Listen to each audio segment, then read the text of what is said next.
আসসালামু আলাইকুম ভিউয়ার্স, আপনাদেরকে আজকে নিয়ে আসলাম জেলা ও দায়রা জজ আদালতে। এখানে আজকে দেখাবো জজ কোর্ট প্রাঙ্গণ। কিন্তু এখানে এসে একটা কাজ দেখে আমার খুব মনটা খারাপ হয়ে গেল। এখানে যদি প্রতিদিন শত শত লোক আসে বিয়ে শাদী ও অন্যান্য মামলার কাজ নিয়ে, এর মধ্যে ম্যাক্সিমাম লোকই আসে ডিভোর্সের কাজ নিয়ে। এখন এমন একটা সমস্যা হয়ে গেছে যে দেশের 100টা লোক যদি বিয়ে করতে করে আসে, এর ভিতরে দেখা যায় 200 লোক প্রতিদিন আসে ডিভোর্স করতে। এর মেন কারণই দেখা যাচ্ছে বিচার বিশ্লেষণ করে পরকীয়া আর নেশা মাদক দ্রব্য নিয়ে এই সমস্যা। প্রত্যেকটা ডিভোর্সের মূল কারণই দেখা যায় পরকীয়া আর নেশা। আজ যে আপুটি আসছে আমাদের কাছে ডিভোর্স দিতে, আমরা যাদের দেখছি, সে আপুটির 10 বছরের সংসার।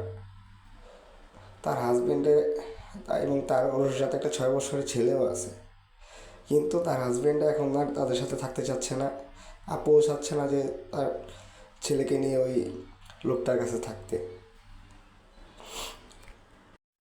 তাদের কাছে জিজ্ঞেস করে জানতে পারলাম তার ডিভোর্স কেন দিচ্ছেন। সে বলল তার হাজব্যান্ড নাকি অতিরিক্ত পরিমাণে মাদক সেবন করে এবং অন্য মেয়েদের সাথে পরকীয়ায় লিপ্ত।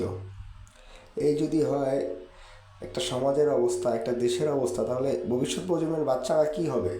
ম্যাক্সিমাম বাচ্চাদেরই অবস্থা হয় রাস্তায়, নাহলে অবহেলা লালিত পালিত হচ্ছে এই ডিভোর্সের কারণে। আমরা সবাই একসাথে এসে আমাদের সবার দরকার এই ডিভোর্স নামক ভয়াবহ ব্যাধি থেকে সকলকে উদ্ধার করতে এবং পরকীয়া এবং মাদক থেকে মানুষকে উদ্ধার করতে, যাতে আমরা উজ্জ্বল একটা ভবিষ্যতের দিকে আগে এগিয়ে যেতে পারি এবং এই বাচ্চাগুলো যাতে আর পথশিশু না হয়।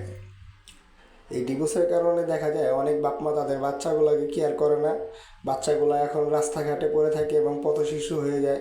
ওরাও মাদক সেবন করে, ডেন্ডি খায় এবং বিভিন্ন রকমের নেশার সাথে জড়িয়ে পড়ে এবং শেষ পর্যায়ে দেখে বাচ্চাগুলো যৌনকর্মের সাথে জড়িয়ে পড়তেছে এবং বিভিন্ন খারাপ কাজের সাথে জড়িয়ে যেতেছে।